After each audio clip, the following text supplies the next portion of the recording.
찬송가 314장입니다.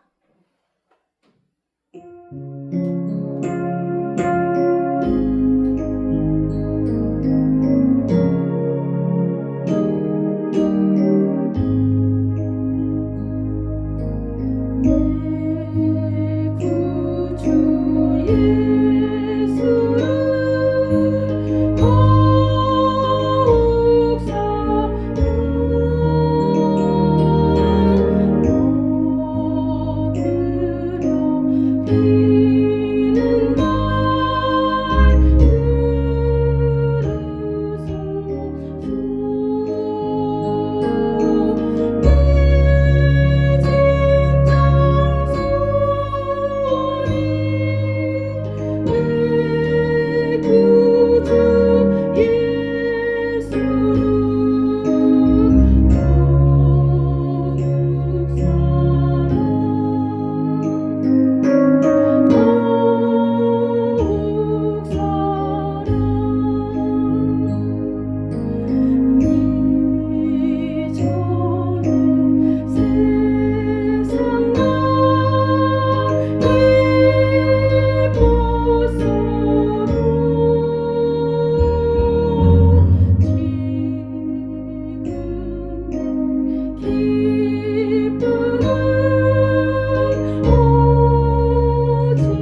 이 세상 떠날 때 찬양하고 숨질 때 하는 말, 내 구주 예수를 더욱 사랑.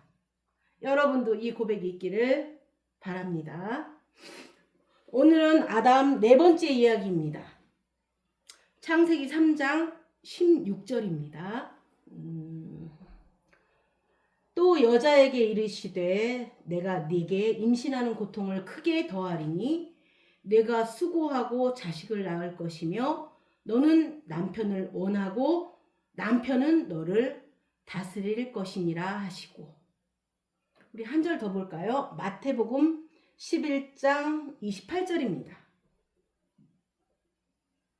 수고하고 무거운 짐진 자들아 다 내게로 오라. 내가 너희를 쉬게 하리라. 여러분, 우리에게는 안식의 방도가 없습니다. 안식은 오로지 그분으로부터만 받을 수 있는 겁니다. 그래서 내가 너를 쉬게 하리라 말씀하시는 것입니다. 그리고 안식일 날에 들에 나가서 일하지 말라고 한 이유는 안식은 우리가 들에 나가서 땀을 흘려서 얻을 수 있는 게 아니기 때문입니다. 안식이라는 것이 우리가 들에 나가서 수고하고 애써서 얻을 수 있는 종류의 것이 아니기 때문이고 오로지 안식의 주인이신 그리스도를 얻을 때만 안식이기 때문입니다. 우리는 그리스도를 얻을 때만 안식을 가질 수가 있다라는 겁니다. 그래서 내가 너희를 쉬게 하리라고 말씀을 하시면서 딱 하나 말씀하십니다. 내게로 오라고. 우리에게 오는 수고를 요구하십니다. 그래서 내게 오라.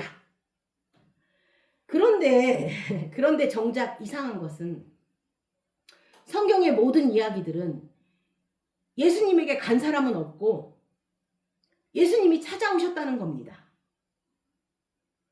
성경의 이야기는 계속 그분이 찾아오신 이야기입니다. 아담 때부터 찾아왔습니다. 그러면 또 만나게 되면 좀 떳떳하고 그런 입장이 되는 사람들을 찾아갔느냐 할까 싶은데 그렇지도 않다는 겁니다. 자기의 어떤 연약함과 무력함, 그 다음에 선한 삶으로부터의 어떤 불능, 이런 것들을 그대로 끌어안고 살아가는 우리 그 삶의 지점에 당신이 찾아오셨다는 겁니다. 아담도 그렇고요. 나중에는 디베라 바닷가까지 오셨습니다. 예수님이 부활하셔서 디베라 바닷가에 베드로에게 찾아가시지 않았습니까? 어떤 때는 자주 다니는 길목에서 기다리신 경우도 있는데 모세가 다니는 길목에서 나무에서 불꽃으로 기다리고 계셨습니다. 그리고 길가를 가다가 소경된 자에게도 가셨습니다. 사실 예수님을 구하지도 않은 사람들, 이름을 부르지도 않은 사람들, 38년 동안 정답이 연못안에 들어가면 되는 것을 알면서도 들어갈 수 없었던 그 사람들에게 그분이 찾아오셨다는 겁니다. 그러니까 결국 구원이라는 것은 우리가 무엇을 어떻게 함으로 얻어내는 것이 아니라는 것이고, 또 우리가 찾아서 되는 문제가 아니라는 겁니다. 그분이 오셔야만 되는 겁니다. 베데스다라는 연못 자체가 은혜의 연못입니다. 그런데 그거를 알면서도 못 들어갑니다. 율법이 거룩하고 선한 계명인지는 알지만 알면서도 지킬 수 없는 자입니다. 성경은 우리가 원하는 바 선은 행치 아니하고 원하지 아니하는 악만 행한다고 합니다. 정작 구원은 그 연못 안에 있다고 얘기했지만 실제적인 구원은 자기가 있는 지점에서 예수님께서 찾아오심으로 베풀어졌습니다. 계속 그분께서 찾아오신 얘기입니다. 결국 이 말도 약속입니다. 내게 오라. 찾아오시겠다는 겁니다.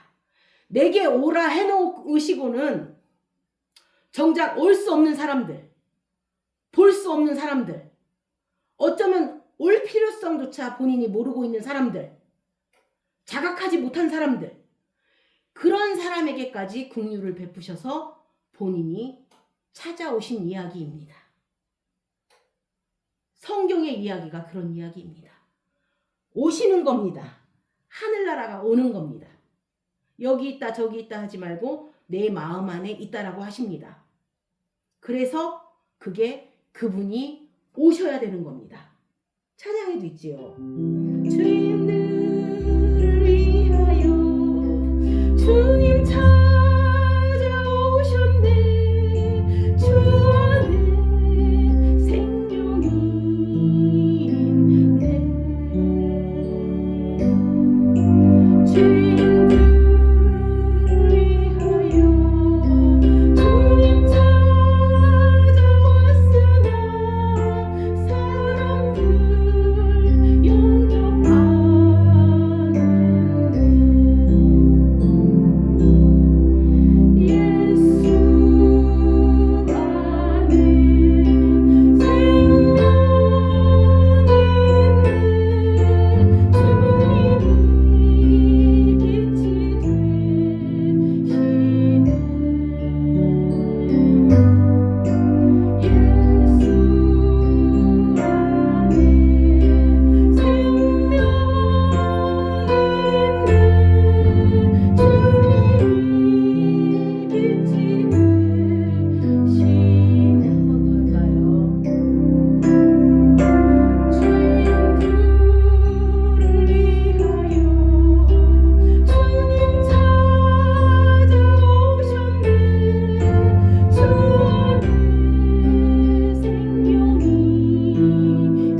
오셔서 우리 안에 하늘나라가 오는 겁니다. 지금 아담을 찾아왔지만 지금 맴매해 주려고 온 것이 아닙니다. 징계하려고 오신 게 아닙니다. 이것이 징계의 모습을 띠고 있다 하더라도 징계가 목적이 아니라는 겁니다. 결국은 생명을 주고 더 풍성하게 있게 하려고 하는 것입니다. 문제는 관계에서 설정이 되는 겁니다. 자기 백성이라고 하면 그분이 오신 모든 이유는 생명을 주는 것입니다. 그러나 뱀한테는 물론 징계입니다. 저주를 주시는데 뱀은 내 백성이냐는 겁니다. 자기 백성의 관계에서 이미 결정되는 것입니다. 벌써 그런 관계가 있는 한 그 관계를 가지고 찾아오셨다면 생명을 주고 생명을 더욱 풍성하게 하려고 하신 것입니다. 여러분, 그분과 관계가 없는 게 심판입니다. 그분을 모르는 게 심판이고 아들을 믿지 아니하는 것이 심판입니다. 믿고 있다면 그거는 어떤 모습을 띠고 나에게 나타난다 할지라도 결국에는 생명이고 구원입니다. 구원의 이야기라는 겁니다.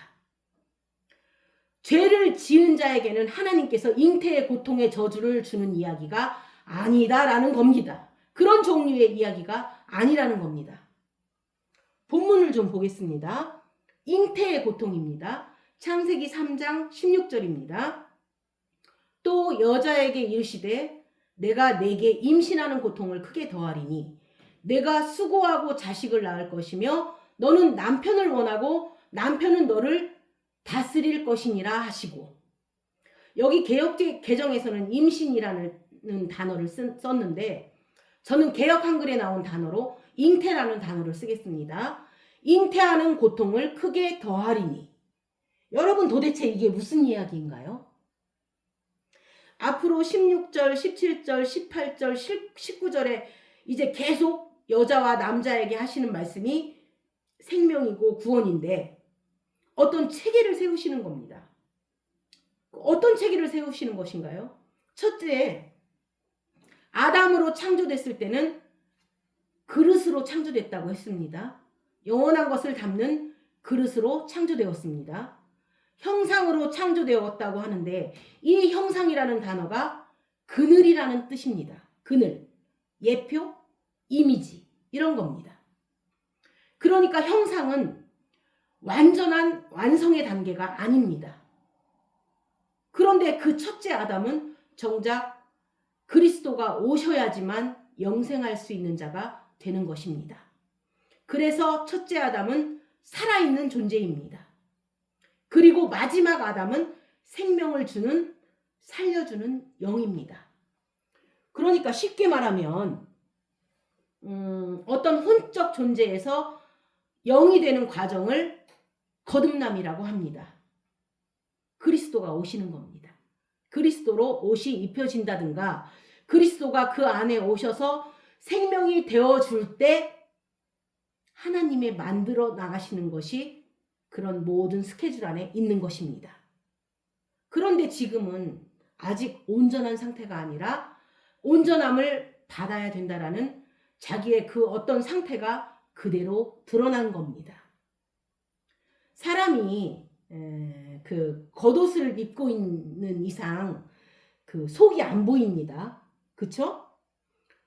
남도 안 보이지만 본인도 모르는 겁니다. 겉옷인 유일하게 그 계명을 지키고 있었습니다. 율법의 옷을 입고 있었기 때문에 자기가 존재적으로 아직 완전하지 못하다는 걸 모르는 겁니다. 결국 이 사람이 이걸 먹은 것은 행동으로 나타났지만 어디에서부터 어긋나는가를 보면 마음에서부터 자유하지 않았던 겁니다. 먹고 싶다라는 어떤 욕심으로부터 자유하지 못한 겁니다. 하나님이 우리를 이렇게 다루시는 것은 그냥 외적으로 하지 말라는 거 하지 않고 하라는 거 하고 사는 그런 어떤 율법적인 의의를 강화시키는데 목적을 두고 있는 것이 아니라 하나님은 우리 존재 자체를 당신의 모양으로 만드시기 위한 겁니다. 마음을 그렇게 만들려는 겁니다. 죄가 형벌이 무서워서 안 짓는 것이 아니라 죄로부터 자유해서 안 짓는 사람으로, 그런 존재로, 그러니까 그 마음 자체를 의롭게 하시려는 겁니다. 그것은 그분이 오셔야만 됩니다. 그분의 마음으로 다시 살아나야 됩니다. 여러분, 본인이 모른다는 겁니다. 내 마음이 잘못됐다는 걸 모릅니다. 일단 겉옷을 입고 있기 때문입니다. 겉옷이 벗겨지고 나서 보니까 내가 속옷도 벗고 있었구나를 그때서야 알게 되는 겁니다. 그러니까 행동의 의의가 무너지고 나니까 내가 존재적인 의의 문제가 있구나를 알게 되고 내가 욕심으로부터 자유하지 않구나라는 것을 발견하게 되는 겁니다. 여러분, 지난번에도 말씀드렸지만 우리가 죄를 지을 때는 하나님은 안 놀라십니다. 야, 너 실망했다. 이렇게 말씀하지 않으십니다. 그리고 깜짝 놀랐다고도 하지 않으십니다. 그냥 우리가 본인이 놀라는 겁니다. 죄를 지을 때에야 본인이 본인을 아는 겁니다. 내가 이런 사람이었구나. 화들짝 놀란 아담에게 찾아오셔서, 화들짝 놀란 하와에게 찾아오셔서 앞으로 하나님께서 사역하신 그 후 새로운 세계 영생이라는 문제, 영생을 가지게 되면 그 삶의 원리가 어떤 것이다라는 것을 지금 말씀해 주는 건데, 그것을 아직 거듭나지 아니하는 자가 그냥 들으면 이게 웬 이상한 얘기가 되는 겁니다. 뭐 고통이다, 분만이다, 해산의 고통이다, 뭐 남편을 줄기차게 사랑하고, 이게 되게 좋은 겁니다. 남편을 사랑하는 게 나쁜 건가요? 남편을 사랑하고. 그런데 남편이 나를 다스린다는 건 그걸 경험하지 못하는 사람들에게는 이상한 얘기로 들리는 겁니다. 하늘나라의 삶의 방식이고 그 질서, 새로운 세계, 보이지 않는 영원한 진리의 세계, 그 영생의 세계를 알려주는 건데, 그것이 우리 입장에서 껍데기로만 보면 그냥 고통입니다. 고통. 실제로 고통은 고통입니다. 우리에게 고통이 없다면 거짓말입니다. 그러나 우리는 고통 안에 숨어있는 실체, 해산의 고통, 생명을 낳는 어떤 그 기쁨, 생명의 보람, 이런 것들 이야기인데 아직 생명을 안 낳아봤으니까 모르는 겁니다. 지금은 하나님은 그에게 그런 이야기를 해주고 계시는 겁니다. 창세기 2장 24절을 보겠습니다. 창세기 2장 24절입니다. 이러므로 남자가 부모를 떠나 그의 아내와 합하여 둘이 한 몸을 이룰지로다. 다시 에베소서 5장 31절에서 32절을 보겠습니다. 같은 이야기예요. 그러므로 사람이 부모를 떠나 그의 아내와 합하여 그 둘이 한 육체가 될지니 이 비밀이 크도다. 나는 그리스도와 교회에 대하여 말하노라. 드디어 창세기에 나왔던 비슷한 이야기를 사도 바울이 지금 비밀이라고 이야기를 하고 있습니다. 벌써 비밀이라고 얘기하면 이것이 굉장히 비밀스럽다는 것을 깨달은 자에게만 비밀이지, 그것이 비밀이라고 여기지 못한 자에게는 비밀이 아닙니다. 이게 비밀이었구나를 들을 수 있는 사람이 그 사람에게 비밀입니다. 그쵸? 우리가 달고 오묘한 말씀을 맨날 얘기해도 이게 졸린 말씀이면 그냥 졸린 말씀일 뿐입니다. 실제로 그 말씀이 막 오묘하고 달게 느껴지는 사람에게 달고 오묘한 말씀이 되는 겁니다. 그러니까 이것이 비밀이구나라고 깨달을 수 있는 사람에게 비밀입니다. 그는 바로 이 비밀의 일이 그 영혼에게 이루어질 때 그 사람이 이것은 비밀이라고 여길 수 있는 겁니다.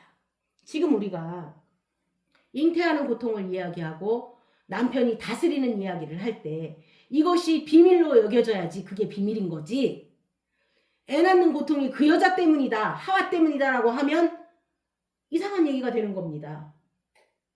너 왜 먹었느냐고 했더니 하나님께서 지으시고 주신 그 여자가 주었기 때문에 먹었다고 하면서 남 핑계를 댑니다. 그럼 여자야 너는 왜 먹었냐고 했더니 뱀이 와서 미혹해서 먹었다고 하는데 전부 다 남의 얘기입니다. 그러면 우리는 또 뭐라고 하는가요? 아담 때문에 우리가 죄인으로 태어났다고 합니다. 우리는 아담 때문에 죄인으로 태어났다고 이야기를 합니다. 그쵸? 그냥 쉽게 아무 생각 없이 이야기를 한다는 겁니다. 아담 때문에 죄인으로 태어났다. 우리 성경을 동화책으로 전락시켜버린 이야기들이 너무 많습니다. 노아가 술 먹은 얘기도 동화책 같은 얘기로 만듭니다. 노아가 술을 먹었다는 거, 포도주를 먹었다는 것은 포도. 이 포도, 나는 포도나무요, 아버지는 농부, 너는 가지다. 그 포도가 포도주가 될 때는 형틀에 짜여진 겁니다. 그리스도의 죽음입니다. 그리스도의 죽음을 마시면 자기의 의의 옷이 벗겨지는 겁니다. 성령을 마시면 나의 의의 옷이 벗겨지게 되고 자기를 부인하게 되는 겁니다. 그런데 지금 진짜로 무슨 동화책을 만들어버리는 겁니다. 그래서 성경의 이야기는 비밀이라는 겁니다. 지금 이 남자와 여자의 이야기는 단순한 주례사를 뛰어넘는 이야기입니다. 물론 주례사도 됩니다. 하지만 그 주례를 뛰어넘는 이야기가 된다는 겁니다. 굉장히 비밀한 이야기니까요. 여기서 남자가 부모를 떠났다고 하면 남자는 주님은 끊임없이 인자라고 합니다. 사람의 아들, 또 여인의 후손. 여인의 후손이라는 표현에 이 여인은 원래 씨가 없습니다. 그러면 어떻게 여인의 후손이 될 수 있는가요? 씨가 바깥에서 여인의 몸에 들어가야 되는 겁니다. 그러면 그 여인에게서 후손이 나면 그거는 여인으로부터 출발한 게 아니라 그 씨로부터 출발한 겁니다. 왜 성경에서는 자꾸 여인의 후손을 얘기하냐는 겁니다. 여인에게서 그 씨앗이 있냐는 겁니다. 여러분, 여인이라는 거는 씨가 없는 거를 말하는 겁니다. 여인은 교회에서 잠잠하라는, 씨 없는 사람은 잠잠하라는 뜻입니다. 말씀이 없는 사람들이, 말씀의 은혜를 안 받은 사람들이 봉사하고 그러면 막 난리가 납니다. 정죄하고 판단하고 이간질하는 겁니다. 그러니까 여인의 후손인 그리스도는 씨가 바깥에서 들어오는 겁니다. 밖에서 들어와서 되는 것인데 씨가 없는 자가 씨를 갖게 된다는 게 바로 구원입니다.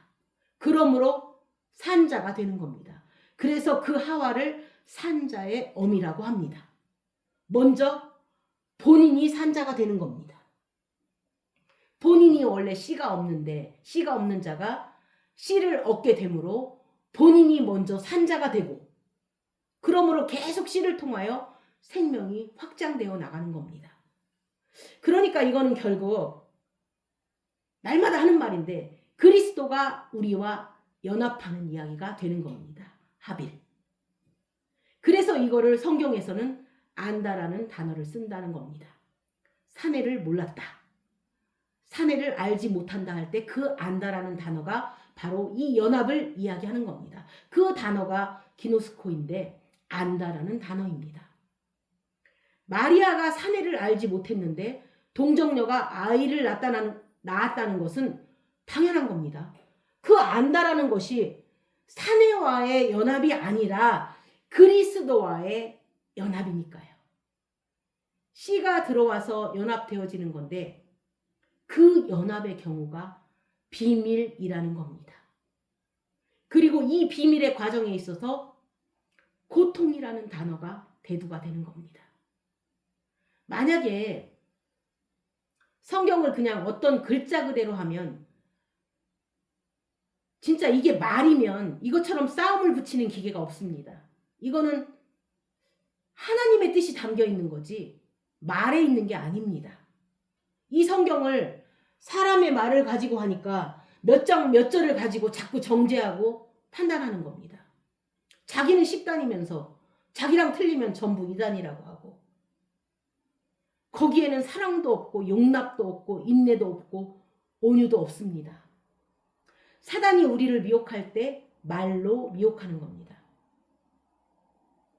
하나님이 말씀하신 거 그대로 들었습니다. 너는 그것을 먹는 날에는 정녕 좀 먹지 말라. 그 말을 그대로 얘기하는 겁니다. 먹지 말라더냐? 하면 그 말에는 하자가 없습니다. 그렇죠? 그런데 그 안에 담긴 뜻을 모르면 미혹이 되는 겁니다. 듣는 자나 하는 자나 뜻을 모르면 미혹입니다. 성경이 말 안에 있으면 지식입니다. 이리 쪼개고 저리 쪼개는데 우리가 무슨 성경을 쪼개는가요? 성경이 나를 쪼개야 하는 겁니다. 그런데 지식을 가지고 이것 파고 저것 파고 해서 나하고 틀리면 다 틀렸다고 하니까 사단이 싸움을 붙이는 겁니다. 여러분, 망언득지입니다. 말을 버리고 언어를 버리고 뜻을 얻으라는 건데 그게 참된 하나님과의 교통입니다. 여기서 뜻을 얻는 겁니다. 지금 이 비밀. 이것이 비밀이 되지 아니하면 뜻을 얻을 수가 없습니다. 그분이 우리에게 보여주시지 아니하면 뜻을 얻을 수가 없는 겁니다. 하나님의 목적을 얻을 수가 없다라는 겁니다. 그럼 도대체 잉태하는 고통을 왜 더하시는가요? 지금 죄를 지은 여자에게 나타난 겁니다. 죄를 지어서 하나님의 음성이 두려워 벌벌 떨고 있고 본인이 벌거벗은 게 부끄러워서 무화과 나무 이파리로 가리고 있는 그 사람에게 찾아오셔서 하나님께서 한마디 하시는 겁니다. 그런데 이것이 비밀이 되지 아니하면 앞으로 출산할 때 뭐 굉장히 소리를 지르면서 낳아야 하는 거구나. 해산의 고통, 잉태의 고통, 수고하면서 아이를 낳아야 되는 거구나. 이 정도의 이야기가 되는 겁니다. 우리 고린도전서 8장 3절을 보시겠습니다. 또 누구든지 하나님을 사랑하면 그 사람은 하나님도 알아주시느니라. 여기서 사랑이라는 동사가 있고 안다라는 동사가 있는데, 그쵸? 누구든지 하나님을 사랑하면 사랑, 그 사람은 하나님도 알아주시느니라. 안다. 두 단어가 있죠. 그쵸? 그런데 사랑이라는 동사, 안다라는 동사가 있는데 뭐가 먼저일까요? 아는 게 먼저입니다. 안다라는 것은 헬라어로 완료된 겁니다. 그리고 사랑은 완료가 아니라 현재입니다. 현재 네가 사랑하는 걸 보니까 사실 이미 이런 일이 완료되었다라는 겁니다. 그런데 하나님이 아신다고 하면 그분이 나를 안다 그러면 나는 그분을 모를 수 있는 겁니다. 그분이 나를 안다고 해서 내가 그분을 다 아는 건 아니죠. 근데 하나님 나라 안에서는 두 가지가 동시에 되는 일들이 너무 많습니다. 예를 들어서 죽음과 생명. 그러니까 이런 거는 그 죽음과 생명이 어떤 한 점에 있다는 겁니다. 그런 일들이 되게 많으니라. 내가 그리스도 안에, 그리스도가 내 안에. 이게 다 같은 얘기입니다. 하나예요. 그리고 안다라는 단어가 같은 이야기입니다. 아까 얘기했던 기노스코라는 단어는 마리아가 사내를 알지 못한다 할 때 그 단어입니다. 그러니까 사내와 동침하지 않았다는 뜻인데 하나님과의 동침을 이야기합니다. 결국은 말씀이 우리 안에 영혼에 담겨지는 겁니다. 말씀이 우리 안에 담겨지는 거를 안다라고 하는 겁니다. 그러니까 결국은 일방적으로 내가 저를 안다라고 하는데 저는 나를 모른다 하는 사람이 많지 않은가요? 여러분, 저도 바이든 대통령을 잘 아는데 그분은 나를 잘 모릅니다. 저는 또 트럼프 대통령도 잘 아는데 그분은 나를 잘 모릅니다. 그렇죠? 근데 이렇게 아는 거 말고 하나님과의 아는 것은 연합, 합일일 때만 아는 겁니다. 그러니까 그분이 나를 알면 나도 그분을 아는 겁니다. 합일이니까. 왜냐하면 이 안다는 건 지식의 알미 아니라 하나로, 하나의 알므로 하나가 된 겁니다. 하나님께서 우리와 아는 일이 벌어진다. 그분과의 연합이 된다. 그러면 우리 안에 사랑의 일이 일어난다는 겁니다. 놀랍게도 사랑의 일입니다. 우리가 하나님 사랑 많이 했습니다. 요한일서를 보면 거의 다 하나님을 사랑하면서 형제를 사랑한다. 또 하나님을 사랑하면 그분이 낳은 자식들을 사랑한다는 겁니다. 형제 사랑은 전부 하나님 사랑이다. 이제 전부 사랑의 이야기가 계속 대두되는데 과연 이 사랑이란 것이 의지의 문제냐는 겁니다. 여러분, 의지적으로 사랑할 수 있냐는 겁니다. 만약 사랑이 행동이라면 돈까지 준다면 얼씨구나 하면서 그럴 수 있겠지만 여러분, 그런 종류의 얘기가 아니라는 겁니다. 하나님이 만홀히 여김을 받지 아니하십니다. 진짜 사랑, 이 사랑의 문제가 지금 대두되고 있는 겁니다. 하나님을 안다라는 이야기와 이 사랑의 문제가 동시에 일어나는 게 무엇인가 하면 하나님께서 당신을 우리에게 주시면 결국 말씀을 주시는 겁니다. 지금 이게 놀라운 게 말씀을 주시는 거고 결국은 말씀을 주신다는 것은 당신을 주시는 겁니다. 당신의 그 존재를 떡과 포도주로 끊임없이 우리에게 베풀어 주시는 은혜입니다. 그분이 우리를 사랑한다라는 것은 말씀 사랑입니다. 말씀을 끊임없이 우리에게 주시는 겁니다. 그분이 말씀으로 당신을 내어주시면 그 결과로 우리는 하나님 사랑이 자연스럽게 이루어집니다. 아까 우리 찬양했는데 내 구주 예수를 더욱 사랑. 점점 그분을 사랑하는 겁니다. 그리고 달라져요. 나의 만족과 유익을 가지려 했던 세상 일들 이젠 모두 다 해로 여기고 주를 위해 놔버리네. 내 안에 가장 귀한 것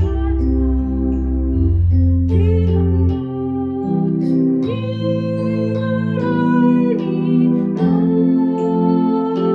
모든 것 되시며 의와 기쁨 되신 주 사랑합니다. 구원의 능력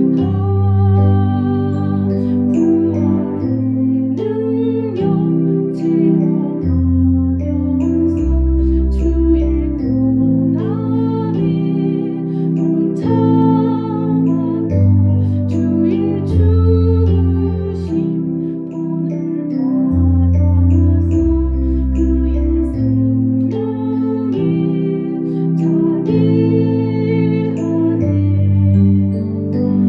내 안에 가장 귀한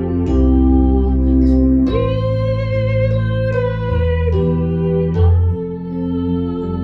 모든 것 되시며 의와 기쁨 되신 주 사랑합니다.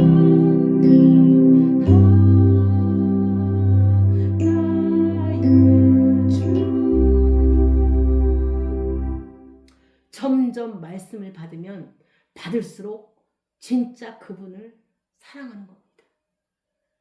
하나님을 진정으로 사랑하게 되는 겁니다. 늘 드리는 말씀이지만 사명 가지고는 안 되는 겁니다. 우리는 사명 공동체가 아닙니다. 여러분, 선교사님들이 나갈 때 사명을 가지고 나가면 그 선교지에 가서 갑자기 또 어떤 사명이 생기냐면 나는 돌아가야 된다라는 사명이 또 생깁니다.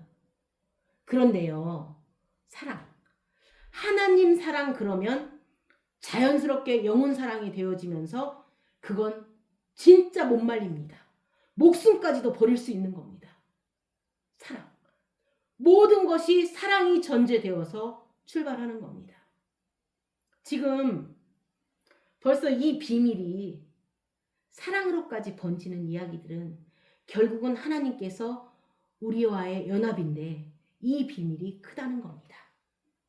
그리스도가 결국은 우리 안에 오시는 이야기입니다. 그런데 이 비밀이 어떻게까지 연결되느냐 하면 결국은 잉태하는 고통과 남편을 사랑하는 문제와 직결되는 이 비밀의 이야기를 함께 풀어볼 수 있기를 원합니다. 창세기 3장 23절을 보시겠습니다. 여호와 하나님이 에덴 동산에서 그를 내보내어 그의 근원이 된 땅을 갈게 하시니라.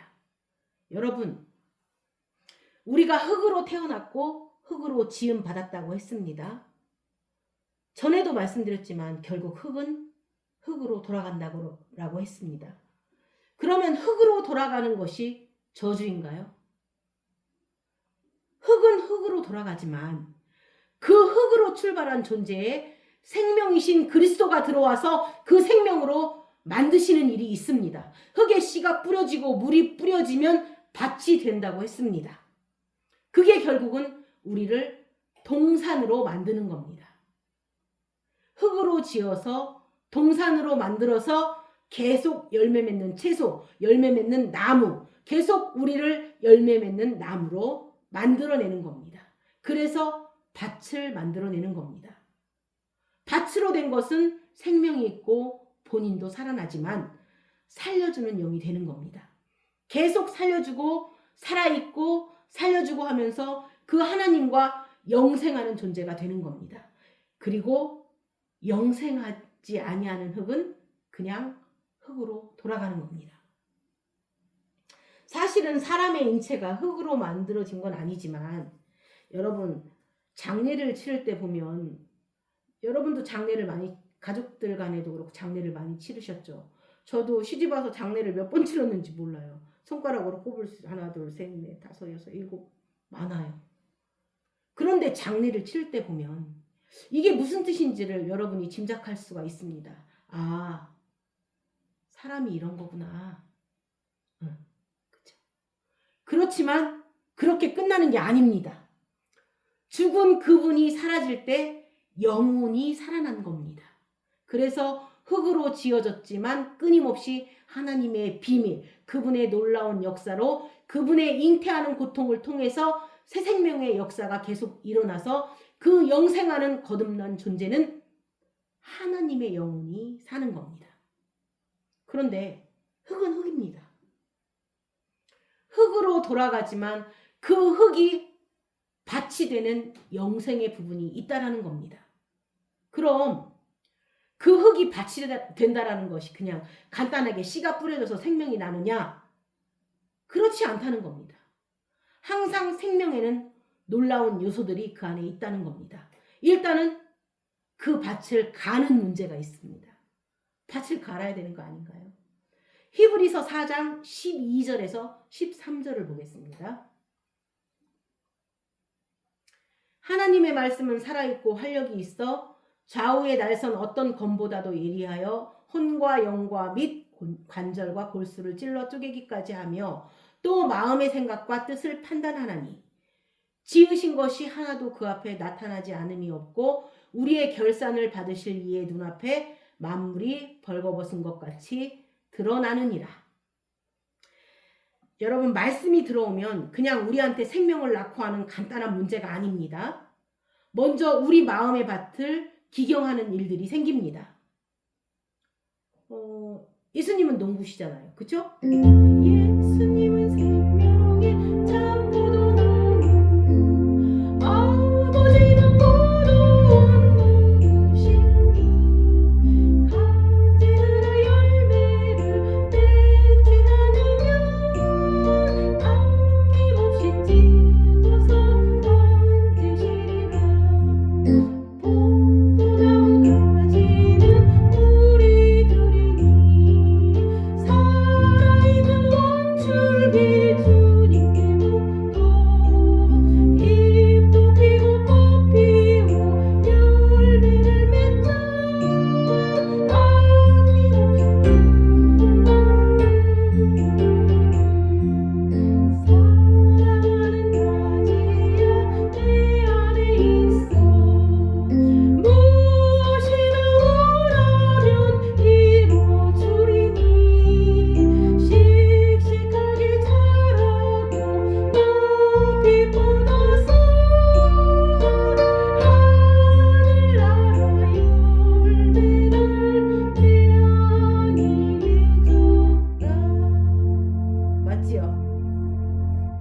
하나님께서 만드신 모임이라면 여러분 우리가 이 지금 교회가 하나님께서 만드신 모임이라면 여기에는 앞으로 더 깜깜해지는 일이 있을 것이라는 게 저의 예언입니다. 깜깜한 일이 있을 것이다. 왜냐하면 소경을 그냥 고치지 않으셨으니까요. 더 깜깜하게 해놓고 고치셨습니다. 그래서 베드로도 완전히 박살내고 쓰시는 겁니다. 그러니 여러분들도 저도 박살날 것입니다. 말씀이 들어오면 뭐 우리의 옷깃을 세워주고 우리가 뭔가 어떤 단열에 오르는 게 아니라는 겁니다. 우리가 육으로 태어났기 때문에 계속 쪼갠다는 겁니다. 우리가 육으로 태어나서 영으로 거듭나는 거기 때문에 그 부분을 갈라야 된다는 겁니다. 우리가 그리스도를 보는 거, 말씀이 들어온다는 것은 그분의 영광을 보는 건데, 말씀이 들어오면 평소 때 내가 이만하면 괜찮고 나도 사랑하는 사람이고 나도 제법 영광스러운 사람이라고 여기다가 진짜 그분의 영광을 보니까 나는 더러운 사람이고 나는 부족한 사람이고 나는 결핍된 존재라는 것을 깨닫게 해주는 겁니다. 그래서 끊임없이 내가 벗겨지고 쪼개져야 될 부분들이 비추어지는 겁니다. 내가 선하게 살려둔 마음 안에 그 안에 함께 다닥다닥 붙어있던 자기 중심의 요소들, 자기 유익을 구하던 그 요소들을 자기가 못 보고 있었던 겁니다. 그런데 내 안에 말씀이 들어오면 그게 보여지는 겁니다. 결국 보여지면서 떨어져 나가는 그 고난이 우리의 마음밭을 기경하는 겁니다. 그 씨가 그냥 뿌려지는 게 아닙니다. 그분이 우리와 하나가 된다는 것이 비밀이 크도다. 진짜 그리스도가 내 안에서 나를 알게 하시고 나와 연합되어진다라는 이 놀라운 말씀이 우리 영혼의 밭에 뿌려진다는 얘기는 그냥 그렇게 자연스럽게 쉽게 앉아서 듣는 얘기가 아니라 내 마음밭을 후빈다는 이야기입니다. 진짜 나야말로 구원이 필요한 사람입니다. 진짜 도움이 필요한 사람입니다. 여러분, 그래서 제가 목회자지만 함부로 여러분을 가르치려는 생각을 못합니다. 처음에는 물론 가르치려고도 했습니다. 그런데 아닙니다. 말씀이 내 안에 들어올 때마다 점점 느껴지는 거는 진짜 칼이 되어서 검이 되어서 쪼개야 하는 존재는 바로 다른 사람이 아닌 저 자신인 겁니다. 제 안에 다닥다닥 붙은 나의 욕심과 자아중심과 이런 것들이 계속 쪼개져야 된다는 것을 계속 보게 해주는 겁니다. 그러면서 제 마음이 계속 기경이 되는 겁니다. 토지를 갈게 해주는 겁니다. 내 마음의 밭이 계속 기용되는 겁니다. 고통이 있다는 거. 그러나 이 고통은 계속 생명을 향해 나아가는 고통입니다. 이 수고는 결국 이 안에서 생명이 계속 산출되어지는 고통입니다. 여러분, 나중에 내 밭에서 열매가 나면 그 열매가 바로 나 자신인 걸 보게 될 겁니다. 밭에서 내가 열매가 나면 그것이 다른 존재가 아니고 바로 자기 자신인 거를 깨닫게 된다는 겁니다. 그런데 자기 자신 안에서 새롭게 태어나는 일들이 있기 때문에 일단은 그게 나를 쪼개는 일입니다. 일단 나를 깜깜하게 만들고 진짜 빛이 필요하고 구원의 손길이 필요한 자는 나 자신이라는 걸 깨닫게 되는 겁니다. 화로다 화로다 나로 망하게 되었도다. 하나님의 임재와 영광을 본 이사야가 그렇게 이야기하는 겁니다. 화로다 화로다 나로 망하게 되었도다. 이 조동아리 어떻게 할까? 내가 알지도 못하고 떠들었구나. 여러분, 그게 바로 나다라는 걸 깨닫게 합니다. 요한복음 12장 24절을 보시겠습니다. 내가 진실로 진실로 너희에게 이르노니 한 알의 밀이 땅에 떨어져 죽지 아니하면 한 알 그대로 있고 죽으면 많은 열매를 맺느니라. 이번에는 이 땅이 갈리고 씨가 뿌려지는데 이게 바로 연합되어지는 겁니다. 밭과 씨의 연합입니다. 아까 다 갈았죠. 고통을 통해서. 이제는 그 갈아진 밭에 씨가 뿌려지는 겁니다. 끊임없이 밭과 씨의 연합입니다. 농부는 하나님의 사역입니다. 그럼 그 일이 되어질 때마다 또 어떤 일이 있겠는가요? 이 씨앗이 찢어지는 고통이 있다는 겁니다. 씨앗이 찢어지고 부패되고 상하고 썩고 죽는 죽음까지 가는 고통이 있다는 겁니다. 그럼 밭에 씨앗이 들어와서 씨앗이 찢어진다고 하면 밭이 고통스러운가요? 씨앗이 고통스러운 것인가요? 여러분, 당연히 씨앗이 고통입니다. 그와 같이 실제로 내 영혼에 말씀이 뿌려지면 그 고통의 당사자는 우리가 아니라 바로 그분이라는 겁니다. 그 고통이 바로 십자가라는 겁니다. 십자가는 우리가 친히 고통을 당할 수가 없는 존재들이기 때문에 그분 안에서 이루어지는 게 십자가입니다. 내가 스스로 못을 박을 수 없듯이 십자가는 그분 안에서 일어나는 겁니다. 그런데 십자가는 또 동시에 어떤 놀라운 힘이 있느냐 하면 십자가에서 행해진 일은 십자가의 말씀을 받는 영혼들에게 함께 그 효과에 참여하게 하는 놀라운 힘이 있습니다. 그게 성찬입니다. 성찬이 무엇인가 보세요. 고린도전서 10장 16절에서 17절입니다. 우리가 축복하는 바 축복의 자는 그리스도의 피에 참여함이 아니며 우리가 떼는 떡은 그리스도의 몸에 참여함이 아니냐. 떡이 하나요 많은 우리가 한 몸이니 이는 우리가 다 한 떡에 참여함이라. 우리가 떡을 떼고 우리가 포도주를 마시는 이 성찬이 그분의 살과 피를 먹고 마시는 축복이다라는 겁니다. 그러니까 우리가 결국 성찬이라는 것이 실제로 성찬을 하는 성례도 있지만 항상 예법은 그림자고 실제 안에서 일어나는 것은 우리가 말씀을 듣는 겁니다. 우리가 말씀을 먹고 마시지 않으면 살 수가 없다는 겁니다. 그분을 먹고 마시는 일이 어떤 축복이냐 하면 그분 안에서 일어난 모든 일이 우리 안에 함께 참여해지는 일이 되는 겁니다. 함께 참여하는 겁니다. 결국은 이 씨앗이 우리 영혼 안에서 한 알 그대로 있으면 열매를 맺지 못하지만 그것이 썩고 죽고 썩는 모든 찢어지는 고통은 십자가의 고통입니다. 십자가의 고통. 십자가의 고난에 우리가 함께 참여하기 위하여 우리에게 말씀이 뿌려지는 것입니다. 그 말씀이 우리 안에 뿌려질 때 십자가에서 성취된 일들이 우리 존재 안에서 일어나는 겁니다. 정과 욕심을 못 받고 그분과 함께 죽고 함께 부활하고 죄의 몸이 멸하여져서 다시는 죄의 종이 되지 않는 놀라운 그리스도의 성취가 내 영혼 안에서 씨로 뿌려질 때 우리가 함께 참여하는 일이 되는 겁니다. 여러분, 말씀이 강림의 수준이 돼야 합니다. 말씀이 우리 영혼에 뿌려진다는 것이 강림의 수준이 돼야 합니다. 그게 말씀이 나와 연합되어지는 일입니다. 로마서 7장 4절을 보시겠습니다.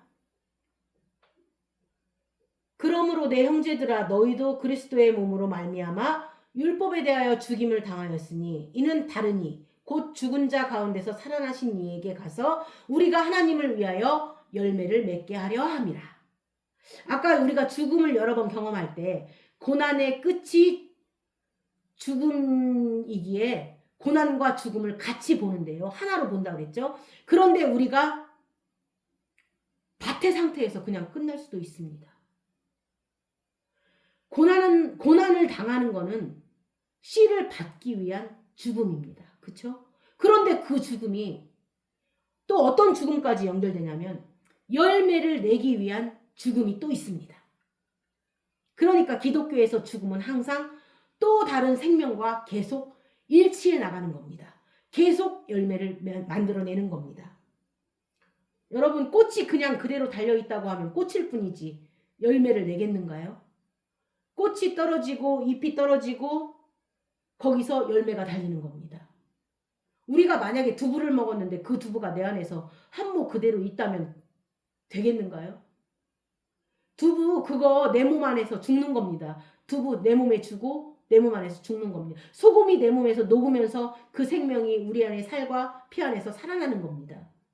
그 안에 있는 생명적인 요소가 우리에게 전달되기 위해서는 자기는 죽어나가는 겁니다. 계속 죽음입니다. 그 죽음으로 인해서 계속 열매를 맺기 위한 죽음이 또 일어나는 겁니다. 그래서 열매 맺는 죽음이 계속 일어나는 것인데 결국 끊임없이 우리 안에 일어나는 고통은 전부 생명을 위한 것들입니다.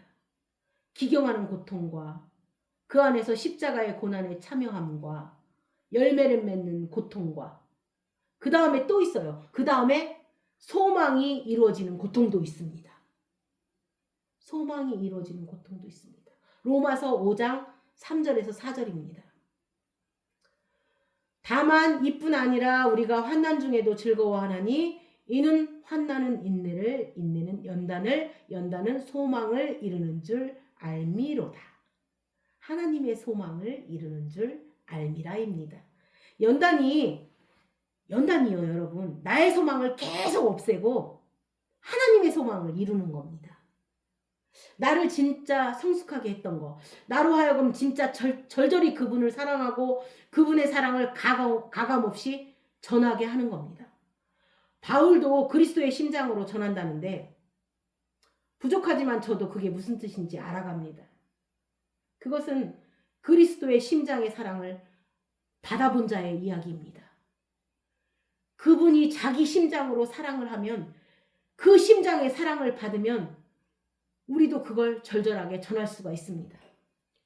그 심장의 사랑입니다. 나의 하나님께서 나를 사랑하시는 이야기, 나와 함께하는 이야기, 하나님의 뜻이 이루어지는 그런 이야기를 절절하게 전할 수 있게 한 나의 심령의 상태는 사람들이 많이 몰려들고 칭찬하고 잘한다 할 때보다는 진짜 외롭고 우울하고 때로는 소외되고 때로는 억울한 일도 당하고 때로는 잘못 판단도 하고 정죄도 당하고 이간질도 당하는 이런 아픔과 고통과 연단 중에서 그 아픔이 나를 이 안에서 그 씨앗이 생명을 낳고 씨앗이 열매를 맺게 해주는데 크게 기여를 했습니다. 어떻게 고통 중에 사랑을 발견하고 고통 중에 사랑을 전할 수 있게 하고 고통 중에 사랑을 깨닫게 해주는 겁니다. 우리가 성숙이 거기서 일어나는 겁니다. 왜냐하면 그 와중에 내 소망이 떨어져 나간 겁니다. 진짜 도움이 필요하고 하나님의 손길이 필요한 건 나라는 걸 알고 내가 구원이 필요하고 그분이 필요한데 진짜 나에게는 부를 이름이 있다는 겁니다. 나는 부를 이름이 있다. 하늘이 무너져도 난 부를 이름이 있고 하늘이 무너져도 내게 뻗치는 손이 있음을 깨닫게 해주는 것이 고통이었습니다.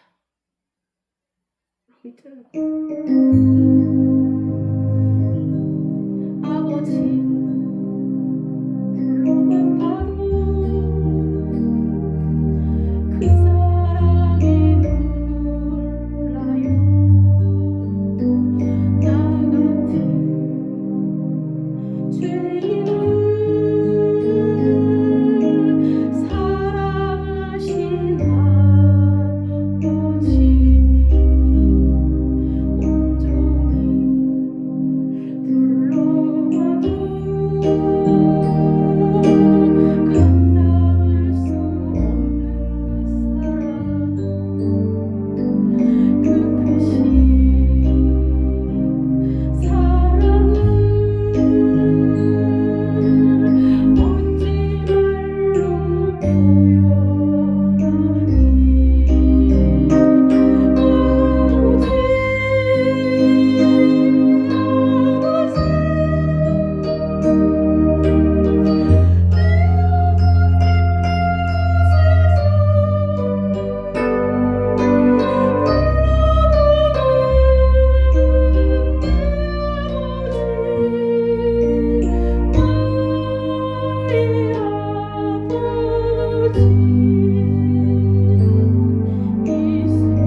우리에게는 끊임없이 밭을 가는 아픔과 내 영혼과 혼과 골수를 쪼개는 아픔이 있고 내 안에서 십자가에 참여하는 고난에 참여하는 이야기도 있고 우리의 율법에 대한 죽음도 있고 생명을 낳게 하는 열매를 맺는 아픔도 있지만 또 연단과 인내와 환난은 결국 하나님의 소망이 이루어지는 그런 고통을 더해 주시는 겁니다. 이게 전부 잉태하는 고통입니다. 이게 전부 생명을 낳게 하는 고통입니다. 영적 해산의 고통, 영적 진리를 낳는 고통. 나중에 열매를 딱 낳고 보면 그 열매가 딴 데 있지 않고 바로 나 자신이 그 열매가 되어 있음을 알 수 있게 되는 겁니다. 여러분, 그 열매가 딴 데 있지 않고 바로 나 자신입니다. 여태까지 고통 중에 찢겨나가고 연단 중에 있던 그 자신이 바로 열매가 돼 있음을 발견합니다. 그럼 이제 어디로 넘어가느냐? 잉태하는 고통을 더하며 네가 수고함으로 자식을 낳을 것이며 우리 지금 여기까지 왔습니다. 그러면 이제 남편은 너를 다스리고 너는 남편을 사랑한다까지 보겠습니다. 요한일서 5장 1절에서 3절입니다. 예수께서 그리스도이심을 믿는 자마다 하나님께로부터 난 자니 또한 낳으신 이를 사랑하는 자마다 그에게서 난 자를 사랑하느니라. 우리가 하나님을 사랑하고 그의 계명을 지킬 때에 이로써 우리가 하나님의 자녀를 사랑하는 줄을 아느니라. 하나님을 사랑하는 것은 이것이니 우리가 그의 계명들을 지키는 것이라. 그의 계명들은 무거운 것이 아니로다. 여러분, 우리가 계명들을 지키고 있을 때 무겁게 지킬 수 있고 즐겁게 지킬 때가 있습니다. 그런데 이걸 볼 때 언제 즐거운가요? 사람마다 다르겠는데 사랑해서 지킬 때가 제일 즐겁습니다. 사랑해서 지킬 때. 이건 한 지금 10년도 더 된 일인데요. 10년 전에 그때는 제가 금요일마다 인천으로 악기를 가지고 집회를 다녔었습니다. 아침이면 3층에서 악기를 들고 내려오고 저녁이면 또 3층으로 가지고 올라가고 그 악기가 굉장히 무겁습니다. 악기 다이에 여러 가지 부속품에. 그런데 혼자 천천히 들고 내려가기도 힘든 그 악기를 날마다 가지고 다녔습니다. 하나도 안 힘들었습니다. 왠지 아세요? 그 무거운 걸 들어준다고 몰래 와서 내려놓고 가는 재정부장님이 계신데 그분이 와서 먼저 들고 내려갈까봐 제가 먼저 후다닥 해치우는 겁니다. 서로 들겠다고 서로 날아다녔습니다. 여러분, 그게 바로 사랑의 힘이 아닐까요? 저는 사랑의 힘을 그때 경험했습니다. 그 무거운 걸 들면서도 날아다녀요. 저도 날아다니고 우리 재정부장님도 막 날아다녀요. 안 힘들대요. 안 무겁대요. 그러니까 여러분, 우리가 사랑해서 지킬 때가 제일 즐거운 겁니다. 마찬가지로 우리가 계명을 지켜도 무겁게 지킬 수 있고 가볍게 지킬 수 있는데 근데 이게 사랑이 전제가 돼야 된다는 겁니다. 이제 이게 어떤 얘기로 가는가 하면 우리가 예수님이 그리스도이심을 믿는데 소위 그 믿음이라는 것이 그게 의지가 아니라는 겁니다. 철저히 하나님 쪽에서 하나님의 놀라운 은혜입니다. 그러니까 우리가 자랑할 것이 없죠. 진짜 성령님의 역사 은혜입니다. 그죠? 그분의 사랑과 국률하심입니다. 그분의 어떠하심으로 그렇게 된 자들은 결국 하나님을 사랑하게 됩니다. 하나님이 원하시는 건 사랑의 관계입니다. 전에는 우리가 개혁이니 사명이니 역사 또 목적 같은 게 있었는데 이제는 그딴 거는 다 사라지고 진짜 남는 건 사랑입니다. 그냥 오직 내 구주를 더욱 사랑, 내 숨질 때 하는 말, 내 구주 예수를 더욱 사랑, 내 숨질 때 비는 말, 내 구주 예수를 더욱 사랑. 온통 사랑입니다. 온통 사랑. 그 하나님에 대한 사랑, 하나님의 나에 대한 사랑, 늘 그 사랑 안에 있는 겁니다. 여러분, 놀랍지 않은가요? 그러니까 그분의 사랑 때문에 하나님의 사람들을 사랑하는 겁니다. 이제는 아픈 사람 이야기, 또 아픈 사람이 회복되는 이야기 같은 것들이 하루 종일 나를 기쁘게 합니다. 하루 종일 나를 짠하게 만들고, 그래서 어떤 자녀 때문에 마음 아파하는 이야기, 이렇게 힘들어진 이야기, 굉장히 어려운 일이 있었는데 근데 또 그분이 회복된 이야기.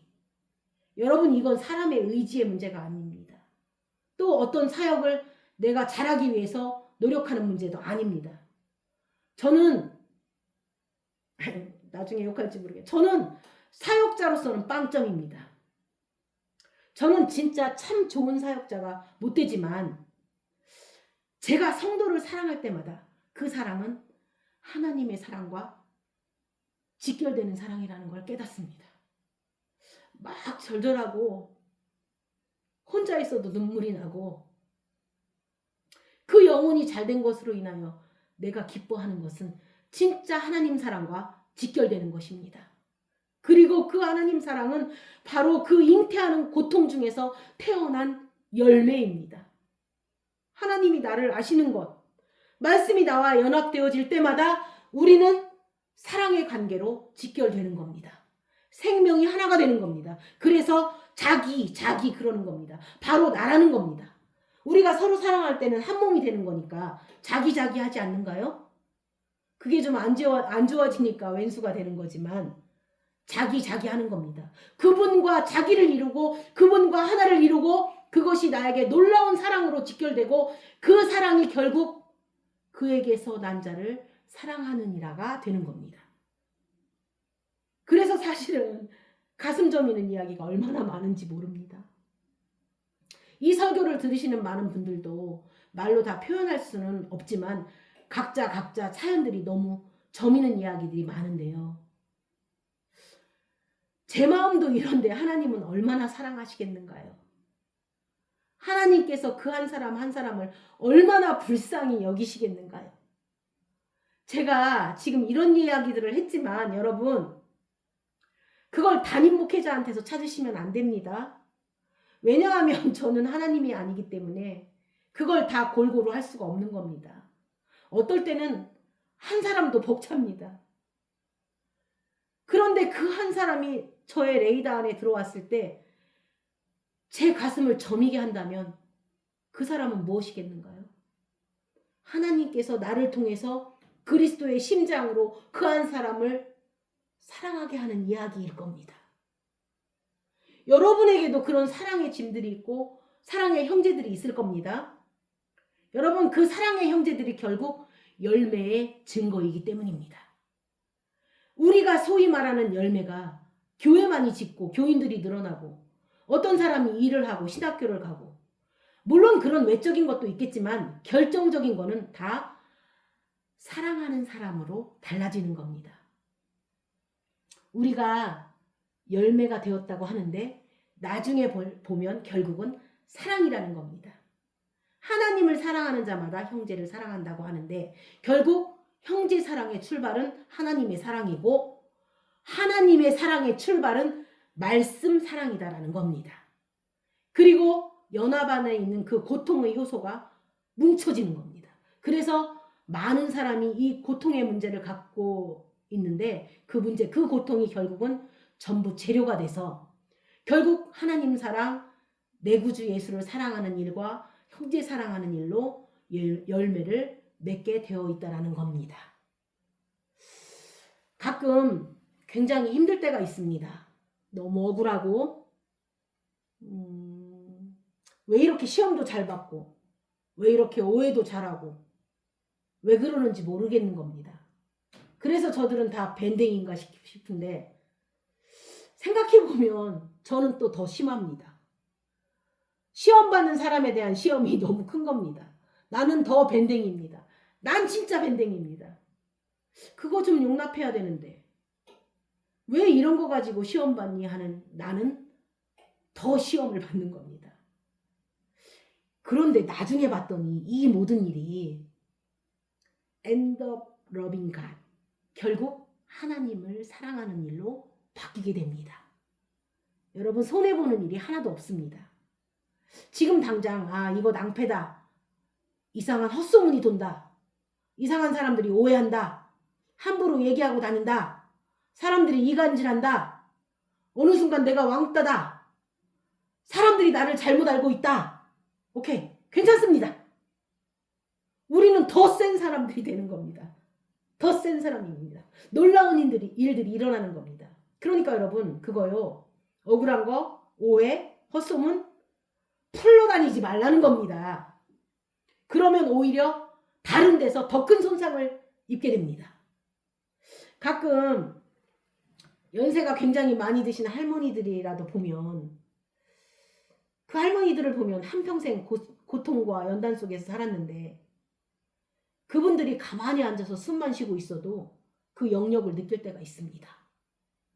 그럼 그 사람들의 영역, 그 할머니의 영역이 어디서 생긴 건가요?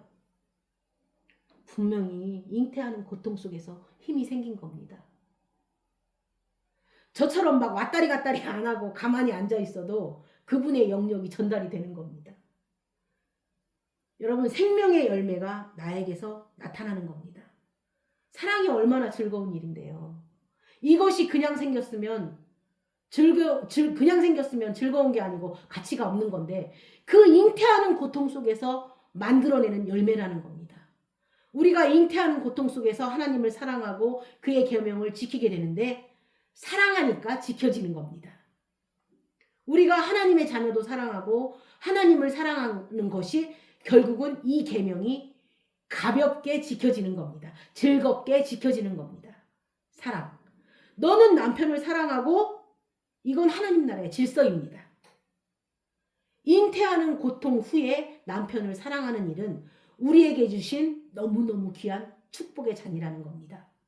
하나님을 사랑하고 영혼을 사랑하고 용서하고 용납하고 배려하고 그가 존귀 여김을 기뻐하며 그 사람들이 누구든지 그 한 영혼이 내 손에 올려질 때 존귀해지는 겁니다. 봐요. 어떤 저 사람 손에 들어가면 나쁜 사람이 되는 사람이 있고 어떤 저 사람의 손에 올라가면 존귀해지는 사람이 있습니다. 누가 축복받는 손이겠는가요? 어떤 사람을 알면 그 사람 속에서 늘 정죄와 판단만 있다면 그 사람은 사랑하지 않는 사람입니다. 그러나 사랑을 하는 사람이면 그 사람은 손에 누가 올라와도 앞집에 호떡 집주인이 올라가도 이분은 장인 호떡이야. 뭐 또 옆집에 풀빵 장수 아줌마가 내 손에 올라와도 이분은 장인 풀빵이야. 여러분 그분의 손 위에 올라가면 존귀해지는 겁니다. 그것은 사랑의 소산입니다. 결국 우리는 잉태하는 고통 후에 결국 사랑하는 자로 남게 된다는 이야기입니다. 남편은 나를 다스리고 그리스도는 나를 다스리고입니다. 여러분 이스라엘이 무엇인가요? 하나님. 하나님이 나를 다스린다가 이스라엘입니다. 하나님이 나를 다스리는 순간부터 우리는 승리자요 자유자입니다. 내가 주관할 때는 자유자가 아니고 그분이 나를 주관할 때 나는 자유자가 되는 겁니다. 이 시간 내가 나를 주장하는 자가 아니요 하나님이 여러분을 주관하심으로 얻게 되는 그 진정한 자유함을 마음껏 누리는 자가 되시길 주님의 이름으로 축원합니다. 찬양하시겠습니다.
기도하시겠습니다.